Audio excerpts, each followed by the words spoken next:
नमस्कार, हमर नाम अछि आराधना झा श्रीवास्तव और आइ हम अहाँ सबके भेंट घाट कराबऽ जा रहल छी आरती जी सँ। आरती जी वएह छथिन जे सखी बहिनपा समूह के संस्थापिका छथिन, सूत्रधार छथिन, जे लगभग 30,000 मैथिलानी के जोड़ कर एकटा एहन समूह बनेलखिन जे अपने आप में एकटा अभियान बन गेल छै और अपन 5 वर्ष पूरा करऽ के बाद 24 अगस्त का अपन 6म वर्ष में प्रवेश करऽ वाला अछि। बहुत बहुत अभिवादन अछि आरती जी अहाँ के। धन्यवाद अहूँ के और एहि संग जुड़ल जते गोटा देख रहल छी सब गोटे के हृदय से धन्यवाद। आरती जी, ई सबसे पहले प्रश्न मन में सब गोटे के यह आबै छै कि ई समूह बनाबऽ के जे परिकल्पना छै, संकल्पना अहाँ के मन में कोना आयल? देखियो, आयल एना कऽ हम सब अपन समाज में 50% हम सब छी मैथिलानी, मुदा कि हम सब 50% होइतो कि हम सब अपन ओ उचित स्थान अखन तक पाबि सकलहुँ जकर हम सब अधिकारी छी, चाहे वो भाषा के रूप में होय, चाहे वो सामाजिक रूप से होय, कोनो तरफ से हम सब अपना आप के मजबूत बनाबी, भाषिक, सामाजिक, आर्थिक सब तरह।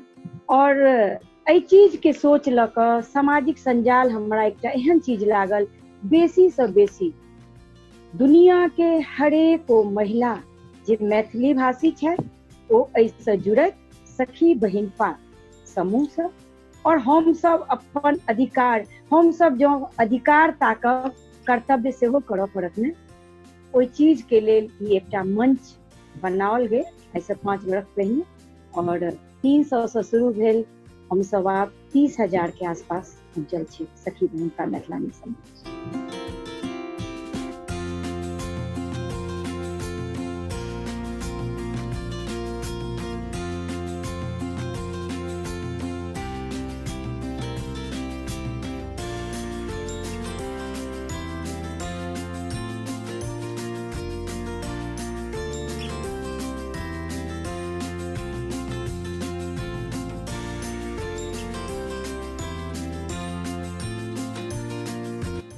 अपने आप में एकटा आंदोलन या अभियान कहि सकै छियै, एहि दुआरे जे मिथिला में जे मैथिलानी छथिन तिनकर सबके भूमिका विशेषकर जहाँ कहबै सामाजिक या सामूहिक तौर पर ओ पर्दा के पीछे से सहयोग करै छथिन, इन पर्दा के आगे आबि कऽ जे सक्रिय भूमिका छै ए भूमिका कनि कम दिखाई दऽ रहल छै।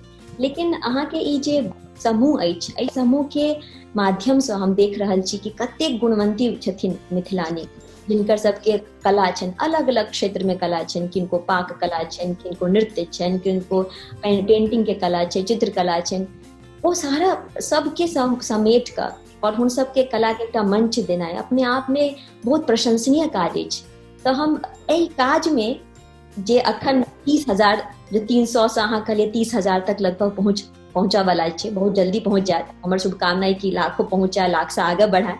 लेकिन ई यात्रा जे छै अपने आप में बड़ कठिन रहलो और सब स्त्रीगण के जोड़ कर रखना है एक समूह पर बहुत बड़का चुनौती के काज छै। ई काज अहाँ कोना कऽ सकलिए, की चुनौती अहाँ के रास्ता में भेल से कनी हमरा सब संगे अहाँ साझा करू। मात्र महिले में कोनो संगठन यदि छै, कोनो समूह जो छै तो वो चलाबो में संघर्ष और चुनौती तो छै, मुदा एहि में हम मतलब की कहूँ अहाँ के, हम सब सच में कोनो एहन विधा नहीं है जे हम मैथिलानी सब हरेक विधा में आगू छी। जरूरत की रहे ओहि में की रहे, मान लिया किछ साहित्य से जुड़ल हमर सबके मैथिलानी हेती, संगीत से जुड़ल मैथिलानी सब हेती, ई सब कहि कऽ हुनकर सबके नाम पहचान तऽ छलनि काज के वजह से, मुदा हमरा लागे छलै कि हम सब जते गोटा छी हरेक में किछ ने किछ गुण हमरा सब में अछि।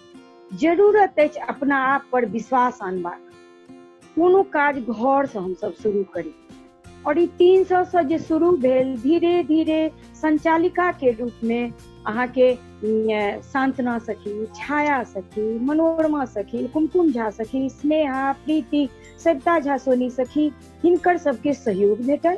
और संगे संग एहिमे जे हमर सबक स्नेहिल विदुषी मार्गदर्शिका के रूप में हमर सखी सब जुड़ैत गेली तऽ संघर्ष तऽ भेल, चुनौतियो आयल, मुदा कहियो घबराई के काज नहीं छै। जो अहाँ के उद्देश्य ठीक है, एहि समूहक आब अहाँ के हम बताबैत देखे वाला अपन मैथिल जन सबसे एक खुशी भ रहल है कि आब हम सब रजिस्टर्ड छी। सखी बहिनपा मैथिलानी समूह एकटा रजिस्टर्ड संस्था के रूप में आगू आयल और ओतऽ तक सब फेसबुक समूह से ल क रजिस्टर्ड संस्था के बीच में दुरूह तऽ छलै रास्ता, मुदा दिक्कत पहुंचाबऽ वाला के संख्या बहुत कम छलनि। संग देनिहार हमर सखी सब, सखी के परिवार के लोग, पुरुष वर्ग सब के मदद सहयोग से बहुत भेटल और आई ओकरे परिणाम है आई हम सब आत्मनिर्भर भ रहल छी, भाषा के ल क काज क रहल छी और बहुत खुशी भेट रहल है। एहि समूह के जे मुख्य उद्देश्य छै मैथिली भाषा, जे हम सब 7 करोड़ लगभग मैथिली भाषी होय तो हमर भाषा के जे विस्तार नहीं भ रहल छलै, अस्तित्व के खतरा भ गेल छलै, ओकरा हम मातृशक्ति मिलकर आगू बढ़ायब, आत्मनिर्भर बनब, अपना आप पर विश्वास करब। ई सब चीज हम सब एहि समूह के माध्यम से जन जागृति हम सब अपना आप में चेतना जगेलहुँ। हमर सबके काज है, हम सब बहुत गुणी छी और विश्वास केलहुँ। ओ चुनौती सब काट लागे चलि गेलै, रास्ता बस आगू देखबाक छै। सही काज में समस्या सबके कोनो चिंता नहीं, संख्या बेसी छै संग देनिहार के, ताहि दुआरे कोनो नहीं, चलैत रहै छै ई सब। यहाँ के यह जे कहै छै ने सोच और सकारात्मक सोच जे छै ओ ई समूह के जोड़ कर रखने छियै अहाँ। और हम कते बेर देखलियै कि ई समूह के माध्यम से बहुत सारा एहन सामाजिक या पर्यावरण के लऽ कऽ जे किछु मुद्दा छै, जेना कि झोड़ा वाला अभियान चलेलियै, ओहिसँ तऽ बहुत गृहिणी के काज सेहो भेटलनि आर जे पर्यावरण के सुरक्षा हेतु एकटा बहुत सार्थक कदम सेहो उठेलखिन हमर मिथिलानी सब मिलकऽ। एहि तरह के जे विचार जे छै, एहि तरह जे छै पूरा से कोनो संयोजन समिति हेथिन या फिर केओ सखी एहन सुझाव दै छथिन जिनका पर अमल होइ छै, फिर ओ जे एहि तरह प्रक्रिया में अहाँ देखे छी कि ई झोड़ा कते भेलै या फिर एकरा हम कते आगे बढ़ेबै या ओकरा हम अगला स्तर पर कोना लऽ जेबै, एहि तरह जे कार्यक्रम होइ छै, भूमिका होइ छै, एकर बारे में हमरा किछु बताउ, केना केना अहाँ सब करै छियै एहि तरह काज। एना छै कि सखी बहिनपा मैथिलानी समूह हम सब अपन भाषा, कला, परंपरा, संस्कृति सबके बचबैत आत्मनिर्भर हम सब हैब, एहि मुद्दा पर में लगातार सखी बहिनपा काज कर रहल छै। एहि में ई प्लेटफॉर्म, ई समूह हमर है। सबसे पहिने तऽ खुशी ई लागि रहल है जे ई एकटा समूह एहन समूह छै जाहिमे कि ई काज करू ई नहीं कहल जाइ छै, ई काज करबाक अहाँ सबक योजना किछु जिनका मन में आबैया, कियाकि अपना सभक काज है। तो एहि में विभिन्न सखी सब जे छै अपन अपन योजना आगू आनै छथिन और आगू आनै छथिन तकरा हम सब मिल क जमीनी स्तर पर में केना करी। एहि में जेना कि झोड़ा अभियान, नेहा पुष्प सखी, श्वेता सखी, हिनकर दुनू के वो जे परिकल्पना छलनि झोड़ा अभियान, एक बढ़िया छलै योजना।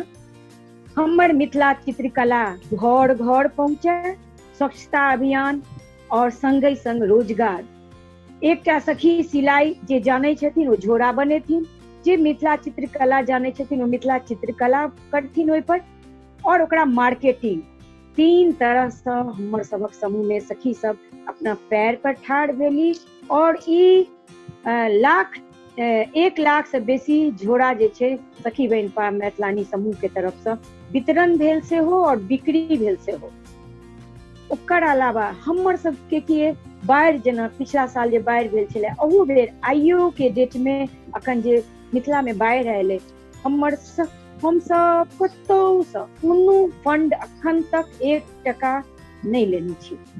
हमर सबक सखी सब अपन अपन स्वेच्छा से सहयोग करै छथि और ओहि सहयोग से आइ मिथिला जतऽ के जे समस्या छनि, किनका आइ सिलाई सेंटर खुजल, आत्मनिर्भर बनबऽ के लेल एकटा प्रशिक्षिका राखल गेल, उनका रोजगार भेटले समूह तरफ से। ओ आइ जरूरतमंद सबके सिखा कऽ हुनका सर्टिफिकेट दऽ कऽ, सर्टिफिकेटे नहि काज सेहो आइ धीरे धीरे सब चीज में समय लागे छै। अखन हम सब 4-5 साल के छी ने, टाइम लागे छै कोनो काज में, तऽ यह सब छै। और बाढ़ि में जेना कि ओतऽ के सखी सब दरभंगा, मधुबनी, पटना सब जगह में जेना जेना अवस्था आयल, ओतऽ के सखी सब गाँव नाव से, ट्रैक्टर से, बस से, ट्रक से, जतऽ से जिनका भेलनि जाकर राहत सामान पहुँचेनाइ अपना आप में एकटा बहुत पैघ चुनौती छै। और हम वएह कहब, जखन 5 आंगुर मिले छै तखन मुट्ठी बने छै। और ओ साबित भेल छै अपन सबक मैथिलानी समझे सब गोटा, हम सब चाहे ओ कोनो जाति के छी, हम सब जो मैथिली बाजे छी तऽ हम सब मैथिलानी छी। और या फंडा पर में काज कर रहल अपन सब समूह सखी बहिन। और तहिना अखन प्रोत्साहन केंद्र, सखी बहिन प्रोत्साहन केंद्र के अंतर्गत अदौड़ी कुम्हरौड़ी, जे अदौड़ी कुम्हरौड़ी, चनौड़ी, अनरसा, टिकरी, पिरिकिया, आइ हम सब किया लिट्टिए चोखा, किया हमर सबके लिट्टिए चोखा खा लिए जे उम्हर के खान पीन छै। ई सब एक से एक चीज हम मैथिलानी सब बना सकै छी, हमरे भीतर के चीज है। आइ ओहि से 2 पैसा हम सब अर्जन कर सकै छी, घर के मजबूत बना सकै छी। और एहि सब पर में लगातार सखी बहिन काज कर रहल छै। जे अखन ई लॉकडाउन के समय में आइ 2.5 साल पहिने से मुदा मुक्ति सखी छथि मिथिला पेंटिंग के ऑनलाइन क्लास शुरू केलखिन। और लॉकडाउन में खास हमर सबक कैटा सखी निःशुल्क से हो, सशुल्क से हो, जरूरतमंद के निःशुल्क और इम्हर सशुल्क घर बैसल हम सब मिथिला चित्रकला संगीत के बचबो के अभियान, हमर सबक मैथिली संगीत बचे। आइ हम सब पैरोडी गीत सब बची, ओहि के लेल डॉक्टर रंजना झा संगे मिल कऽ हम सब संगीत के बचा रहल छी। ऑनलाइन संगीत के क्लास चल रहल है। आत्मनिर्भर सेहो हेथिन सखी सब, दूरदर्शन, आकाशवाणी सबठाम जॉब भेटतनि हुनका सबके। गीत गायन तऽ हम सब गोटे छी, कनी ने कनी गीत हम सब मैथिलानी के खून में अछि। मुदा जो रियाज संगे ओकर मौलिकता, पारंपरिक मूल भाषा संगे जो हम सब सीखब, गुनब, आगू लऽ जायब चीज के। हम सब मैथिली नृत्य के सेहो जे छै से ऑनलाइन प्रशिक्षण दऽ रहल छथि सलोनी सखी, मनोरमा सखी सब मिलकर। हम सब कोनो चीज के, कोनो भाषा के आगू बढ़ाबऽ के लेल हमरा लागैया जे नृत्य, गीत, संगीत एकटा सशक्त माध्यम है। तहिना सिलाई के ऑनलाइन क्लास सब भऽ रहल है, सखी सब आत्मनिर्भर भऽ रहल छथि, मिथिला पेंटिंग के भऽ रहल है, ब्यूटिशियन के भऽ रहल है। अहिना बहुत रास ऑनलाइन क्लास सब भऽ रहल है और एकर बहुत सकारात्मक परिणाम सोझायल। एकटा और महत्वपूर्ण काज जे सखी बहिन पादी सब भेल छलै, ठाम ठाम पर्यावरण के काज। 30 साल के बाद सिल्लीगुड़ी में हमर सबके सखी सब मिलकर विद्यापति पर्व समारोह केने रहे। 30 साल से कोनो कार्यक्रम मैथिली के, मिथिला के नहीं भेल छलै सिल्लीगुड़ी में, हमर सबके सखी बहिन पा केलथि। तहिना दिल्ली में मिथिला मेला भेल, मधुबनी में सांस्कृतिक उत्सव भेल। किछ काज सखी बहिन पा के बहुत ऐतिहासिक काज भेल छै। और ओहि में आत्मनिर्भरता के संगे खान पियन के स्टॉल से लऽ कऽ मिथिला चित्रकला, हस्तकला सब चीज के स्टॉल लागल। हमर सखी सब आत्मनिर्भर भऽ कऽ एक स्टॉल सम्हारि कऽ अपन चीज के, हमर सबके जे एकटा होइ छै प्रदर्शन केनाइ, बिक्री संगे प्रदर्शन। और जो ओहिसँ हम सब 2 पैसा अर्जित कऽ रहल छी, हमरा लागैया शायद बहुत पैघ गप छै। छोट छोट काज विश्व भरि में कतौ ने कतौ होइत रहैया और एहि में सब सखी के सहयोग में रखिए। जी, हम अखन हालो में प्रधानमंत्री श्री नरेंद्र मोदी जी के देखलियनि जे अभिवादन रही, ताहिमे ओ अभिभाषण में ओ मिथिला पेंटिंग कैल मास्क के सेहो केलखिन चर्चा। जी, अपन सबके सैकड़ों सखी जे छै से मास्क बना रहल छथि अखन मिथिला चित्रकला के। और हुनकर मोदी जी के ओ कहनाइ कतौ ने कतौ बहुत एकटा आत्मबल भेटनाइ। नहीं, हम सब कहलहुँ ना, हमर सबके समस्या एतै जे हमरा सबके अपना आप पर ओतेक शायद विश्वास नहीं। हमर सबके कला, वह मिथिला चित्रकला आई विदेश में लाखों लाख, हजारों हजार में बिक्री होइया और वह अपना ठाम जे उपेक्षित है। तई में बिचौलिया सबसे सेहो बचबाक आवश्यकता है हमरा सबके। आइ हमर सबके 500 के सामान ओ बिचौलिया दोसर ठाम 5000 में जखन बेचे छथि, ई बहुत बड़का नुकसान छै हमर सबके कला के। हम सब मार्जिन आइ जे ओ एतेक मेहनत से केने छथिन हुनकर उचित मूल्य अहाँ दऽ दियौ ना, अथवा अहाँ जते में ले लिए अहाँ जे बेचऽ के जो प्रक्रिया है ओहिमे मार्जिन अहाँ एतबे राखियो ना, आम आदमी के सुलभता के संग भेट सके। तब बाजारीकरण हमरा सबके सबसे बेसी चीज हमर सबके मिथिला में हाथ से बनायल हमर सबके एक से एक सुजनी कला है कि सिक्की कला है कि खान पियन अदौरी कुम्हरौरी चनौरी अचार है पापड़ है जनऊ है सब चीज होय तो हमरा सबके सबसे बेसी बाजारीकरण नहीं भ पाबि रहल है। हम सब बनबो में खूब मेहनत करे छी, चित्रकला है या अदौरी कुम्हरौरी, लेकिन बेचो ला जाए हमरा सबके लाज होइया। केना कहबे अरे अहाँ मार्केटिंग करू ना, अहाँ के चीज अहाँ बना के घरे में रख लेबे, लोग के पता केना लागते। नन मैथिलो के बताबियो ना खुआ के शुरू में अहाँ एना के एकटा नमूना के तौर पर में अहाँ 100 ग्राम अहाँ बना के पठेबियो न त 5टा जनऊ तो मान लिया ठीक छै, जिनका जरूरत छै तिनके भेटले, मुदा खेनाई के चीज तो अहाँ नन मैथिल तक पहुंचा सकै, कला के चीज तो बता सकै छियै। हम सब जत राजस्थान जाय छी जत जाय छी ओत के कला तो खूब कीन के घर में साटे छी।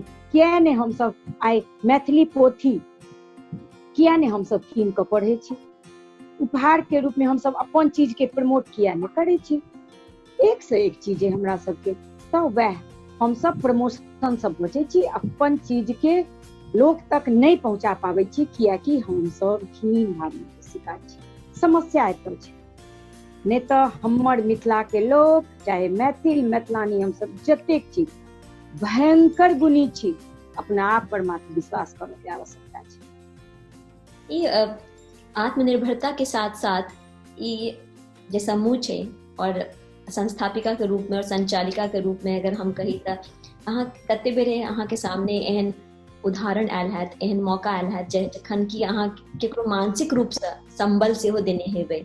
एहि दुआरे जे व्यक्तिगण के बहुत समस्या आबै छै अपन पारिवारिक लक सामाजिक लक, और हर स्त्री एते मुखर नहीं होइ छथिन अपन अधिकार के लकर, तो ओ जे एकटा मंच भेट जाइ छै जाहिमे हुनका पता छै स्त्रीगणे छथिन तो हम अपन कोनो बात राखि सकै छी, कोनो पुरुष नहीं छथिन तो कनी मन के संकोच कनी मिट जाइ छै आ फिर निसंकोच भ के अपन भाव ओतऽ राखि सकै छथिन। कते विभिन्न विभिन्न मुद्दा पर हम देखलिए, और व्यक्तिगत तौर पर अहूँ सब कते बेर अहाँ गप भेल हैत, ओ सब अहाँ से पूछने हेथिन, अहाँ के सलाह लेने हेथिन, एहन कते किछ एहन हमरा मतलब संस्मरण हम जाना चाहै छी। हम सब सखी मतलब से दोस्त जे अहाँ मानसिक आर्थिक शारीरिक आइ अहाँ के हम खुशी हम के बात बतबै छी, खून के आइ हमर सबक हम तो ई मानै छी विश्व भर में अपना सब पसरल छी। सखी बहिनपा के ब्रांच दुनिया भर में सब ठाम अछि, और एकटा फोन कॉल से जई तरहक जरूरत व्हाट्सएप ग्रुप छै सब ठाम के बनल, और वही में जिनका जे तरहक आवश्यकता महसूस होइ छै ओहि स्थानीय लेवल पर ओहि ठाम मुहैया नहीं होइ छै, बहुत प्रेम से आगू आबै छथिन। आई जमशेदपुर के एकटा सखी या बीच में पटना किए अपन मिथिला ला एकटा एहन ठाम है जे बीमार भ के आई हम सब कतौ से जाइ छी किछ जाइ छी तो पटना में इलाज के सुविधा बेसी छै, और ओहि ठाम लगातार 3 बेर 4 बेर एहन भेले दरभंगो में और पटनो में, जे 1-2 जत 2 यूनिट खून के आवश्यकता भेल छै ओत 12-15 यूनिट 12टा सखी ठाड़ भ जाइ छथिन आबि कऽ, हम देवे खून या हमारे परिवार वाला देथिन। एहि ढंग से हम सब संग दै छियै। तो मानसिक सपोर्ट एहि समूह में हम सब सबसे बेसी हमरा लागे दुनिया के सबसे पैघ संबंध शायद भावनात्मक संबंध छै, नहीं तो हम सब भावना से जुड़ल छियै एठाम। तो बहुत बेर की होइ छै हम सब सहज रूप से आबै छी, लाइव होइ छी लॉकडाउन में एक से एक मुद्दा पर में, चाहे वो दहेज के मुद्दा होए, चाहे वो बाल विवाह के होए, चाहे वो नारी शिक्षा के हुए, हर तरह से आत्मनिर्भरता के हुए, गीत हुए नाद हुए, हर विधा के एक से एक विदुषी सब छथि हमर सबक समूह में, और लाइव आबि के वो सब या घरेलू हिंसा मानसिक हिंसा तो सखी शब्द मात्र हम सब कहे टाला नहीं छी, वास्तव में हम सब एक दोसर के जोड़ कर रखने छी। बहुत बेर एहन होइए हमरा कॉल आबैए, हमरे नहीं हमरा लागे हमरा सनक सनक, चूंकि हम सब दोस्त बन गए छी, बहुत गोटा के एक दोसर पर में विश्वास, और वो विश्वास पोस्ट से कमेंट से अहाँ के व्यक्तित्व के परिचय जरूर भेटे छै लोग के ने। तो एमे एना होय छै जे एहन मानसिक चीज सबके, छोट छोट चीज के आपसी प्रॉब्लम यदि आबै छै, ओहि टाइम में की छै जे अहाँ जो मानसिक रूप से मजबूत भेनाइ शायद हमरा सब ले सबसे बेसी जरूरी है। तब जत्ता हमरा बुझाइए, हमरे नहीं हमरा सब सखी के बुझाइत हेतनि, एहिठाम ई कहनाइ अहाँ कनियो चिंता नहीं करू, हम सब छी न। ओ जे हम सब छी न शब्द होइ छै ने, हुनका सबके बहुत सबलता प्रदान करै छनि। और जत्ता हमरा सबके लागैए कि नहीं ई एहि दिक्कत में छथिन, तो हुनका आर्थिक रूप से केना मजबूती हेतनि, हुनका कथी के इंटरेस्ट छनि, ओ अचार बना सकै छथिन, ओ सिलाई कऽ सकै छथिन, ओ कटाई कऽ सकै छथिन, ओ जे कऽ सकै छथिन, ओहि चीज में हम सब बढ़ावा दै छियनि, ओ अपना पैर पर ठाढ़ होइ छथिन। ओकर बाद फिर दुनिया अलग भऽ जाइ छै। कतौ ने कतौ हम मैथिलानी सबके आर्थिक रूप से सशक्त भेनाइ सेहो जरूरी है। जे हमरा एकटा आर बहुत सुखद आश्चर्य भेल ई देख कऽ जे मिथिलाक्षर बहुत देखलियन सखी सबके जे मिथिलाक्षर में लिखबाक प्रयास शुरू केलखिन, सिखलखिन। ई एकटा एहन विलक्षण चीज छै अपन संस्कृति के, अपन धरोहर के संजो के रखनाइ। और ई अहाँके एक प्रेरणा के कतऽ से भेटल कि मिथिलाक्षर के बारे विषय में कि एकर संरक्षण करना चाहिए, सीखऽ चाहिए, द्वारा बहुत कम लोग इनका जानकारी राखै छथिन।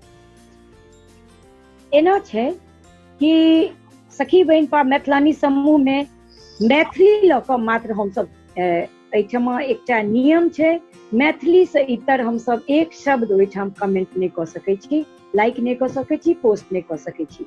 तो धीरे धीरे हमर भाषा, हमर मैथिली कतेक पवित्र, कतेक मधुर, कतेक सम्माननीय से हम सब धीरे धीरे बुझऽ लागे। मिथिलाक्षर में विभिन्न विभिन्न संस्था सब काज कऽ रहल छलै।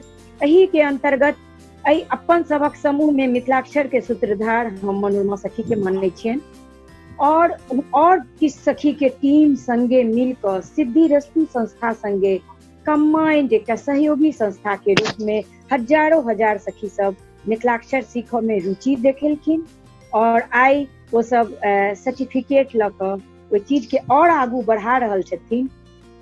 ई बहुत गर्व के विषय है।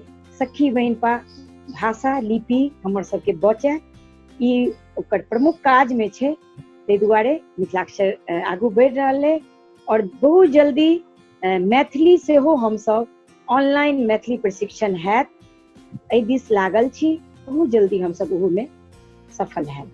हर सखी के, हर बहिन के कला छै, प्रतिभा छै, जेका मंच भेट रहल छै। अहाँ के व्यक्तिगत जीवन के बारे में किछु जानऽ के इच्छा रहा कि मतलब जेना अहाँ के बचपन कतऽ बीतल, कोन चीज में अहाँ के रुचि अइ? नैहर अछि दरभंगा, लहेरियासराय, सिनुआरा गाम, और सासुर भेल हमर नेपाल, राजबिराज।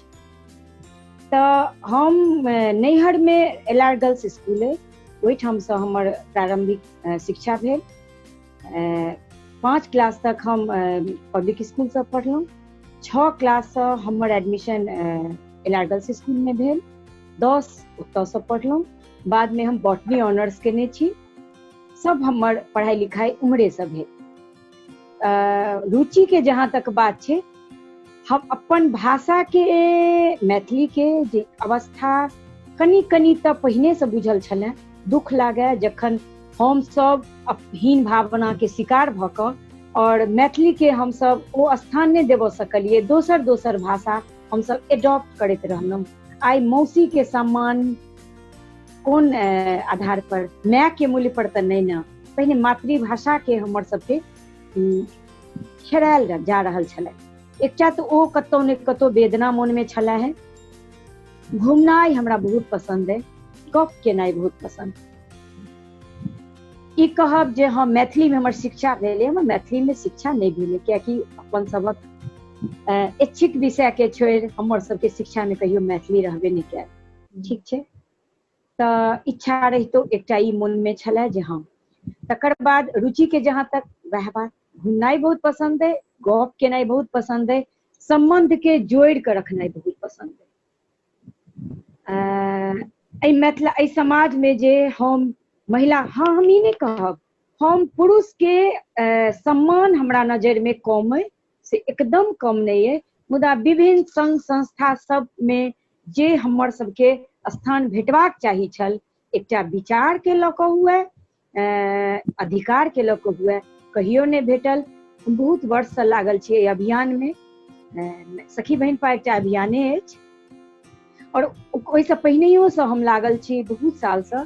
कतौ जाइ छलहुँ कोनो कार्यक्रम में हम देखै छलहुँ जतऽ 400 पुरुष रहै छलखिन ओतऽ 10 गो महिला नहीं रहै छलखिन, और वह पुरुष सब मंच पर में जाकर जखन उद्घोष करै छलखिन जा तक महिला सब आगू नहीं एती, तो एती केना कऽ, घर से शुरू करू ना। जे बाजि रहल छी कि हुनकर कन्या, कि हुनकर माँ, कि हुनकर धिया, कि हुनकर कन्या छथिन आयल पहुँचल एतऽ, नहीं ना, घर से शुरू करी। हम सब दोहरा चरित्र नहीं लोक के चली, हम आई मैथिली बाहर करी, घर में अपन बाल बच्चा संगे आन भाषा के प्रयोग करी, से नहीं करी, एक बोली के रही। हम सब ई सब छोट छोट चीज परेशान करते रहल, और आई ओकरे नतीजा छे जे आई हम सब सखी बहन पा के रूप में एक ठाम छी जुड़ल। एहिमे फैमिली के सपोर्ट सबसे बड़का सपोर्ट छे, और हमर परिवार डॉक्टर साहब जे छथि हमर हस्बैंड, ओ बहुत सपोर्ट करे छथि, कियाकि ओहो एकटा भाषा के अभियानी छथि, मैथिली भाषा के, और बाल बच्चा से वो देख रहल है, बहुत कोऑपरेट करैया। नैहर सासुर सब ठाम के लोग के सहयोग भेट रहल है, सखी सबके संग भेट रहल है। अपना सब मैथिलानी हरेक विधा में आगू छी, खाना बनबै तो कतौ की केना छे, हम सब हमरे सबके हाथ में व्यवस्थापन। आज तक जते कार्य होइया अपना सबके घर में व्यवस्थापन के करे छथि, महिले सब ने। हम सब इहो तो एकटा काजे छे, यज्ञ छे एकटा। हर स्त्री के, हर सखी के, हर बहिन के एकटा संदेश अपन ई मंच के माध्यम से अगर अहाँ देबऽ चाहे छी, अहाँ के यूट्यूब चैनल के माध्यम से अपन सब मैथिलानी के सखी के यह कह चाहब, यह हमर संदेश है जे परिवार संग जरूर देथिन हमर सबके, जखन कि हमर सबके उद्देश्य नीक रहत। सबसे पहले हम सब विश्वास दियाबियन, हम सब एहन समूह में संग रह कर काज कर रहल छी जतऽ कि हमर सबके सबलता, चाहे वो भाषिक रूप में, राजनीतिक अधिकार के रूप में हो, आर्थिक अधिकार के रूप में हो, हम सब अपन काज से आगू जा रहल छी। तो वो विश्वास हम सब अपन परिवार के पहिने जगबियन कि हम सब सच में काज कर रहल छी, कियाकि हम सब मैथिलानी कथी में बदनाम छी, ई सब एक जगह बैसती, बस इम्हर उम्हर के गप करती, बात गेले खत्म। सबसे पहले तो हमरा सबके एकटा महिला दोसर महिला के सम्मान हम सब करी, ई सबसे पैघ संदेश है। हम सब ई में मजा नहीं ली जे हुनका क्यों गैर पड़ रहल छन, हमरा कोन मतलब है, नहीं, हुनकर गैर मतलब हमर। पुरुष के कात क के हम सब कोनो काज नहीं कर सकै छी, परिवार के सपोर्ट हमरा सबके चाहबे टा करी और भेटतो अछि। तो हमर सखी सबसे यह आग्रह, आगू आओ, संग बढ़ू, बढ़े रहल छी। अहाँ सबके सहयोग बिना किछटा संभव नहीं भेल छै। अखन जे सफर चललै है 5 साल के, हमर सखी सबके बदौलत छन, सबक सही संग सहयोग भेट रहल है। आगू जे सब नहीं जुड़ल छथि वो सब जुड़े, और ई चीज के हम सब विश्वास दियाबी, हम सब नीक काज कर रहल छी। हम सब सामाजिक काज, सेवा से ल क हर एक आइ दहेज प्रथा से ल क जतेक समस्या है, हम सब मातृशक्ति चाह ले, ठान ले, सब चीज पर में हम सब विजय पे, ई हमर सबके अपने हाथ में है। यह हमर कहना है अपन सखी सबके लेल, अपन मैथिलानी सब। और हमरो अनुरोध रहत सब सखी बहिन पा सके सब गोटे मिलकर रहो, जे कि अहाँ सबके पोस्टर पर सेहो लिखल अछि, हम सब एक छी। और ये खाली बाजल आयल नहीं, ये एहन बात हुआ जे आत्मसात कह सकी, हम सब एक साथ मिलकर चल सकी। अगर साथ रहबे तखने हमर सबके मिथिला के, मैथिली के, और हम सब मिथिलानी के सबके विकास हेते। की आरती जी? नहीं, एकदम ठीक, बहुत नीक बात कहलौं। सखी बहन पा के लोगों में से हो एक दोसर के हाथ पकड़ के हम सब जे छे से वो देखा रहल छी। हम सब हाथ पकड़ कर एक दोसर के हाथ पकड़ संग रहे सहयोग करैत हम सब यदि आगू बढ़ब, हम सब अपना में एकता राखब, एकटा के अपमान सभक अपमान, एकटा के सम्मान सभक सम्मान, ई भावना जो हम सब अपना मन में राख ले, दुनिया के कोनो ताकत हमरा सबके डिगा नहीं सकैया। हम सब बहुत आगा, अखन तो शुरुआत भेल कहाँ की छै, शुरुआत छै, बहुत काज करबाक छै सबल, और हम सब क के देखायब।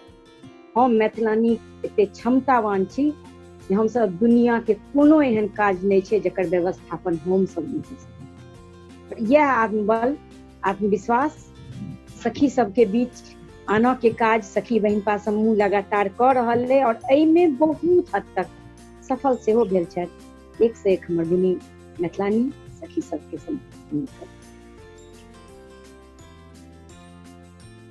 हम देख रहल छी अहाँ के यूट्यूब सब, अहाँ बहुत मुद्दा सब आनि रहल छी, और हम सब सखी से हो, मैथिलानी से हो, और हमर सुननिहार जते गोटा छन सबसे हमर ई विनम्र आग्रह जे आराधना जी के यूट्यूब चैनल जे छन तिनका ओकरा अवश्य हम सब सब्सक्राइब करी, लाइक करी, कमेंट करी, जैसे कि आगू ओ विभिन्न मुद्दा पर जखन अपन बात ल कर एती तो हमरा सब तक पहुंच सके। सब गोटा से पुनः बहुत बहुत आभार आरती जी।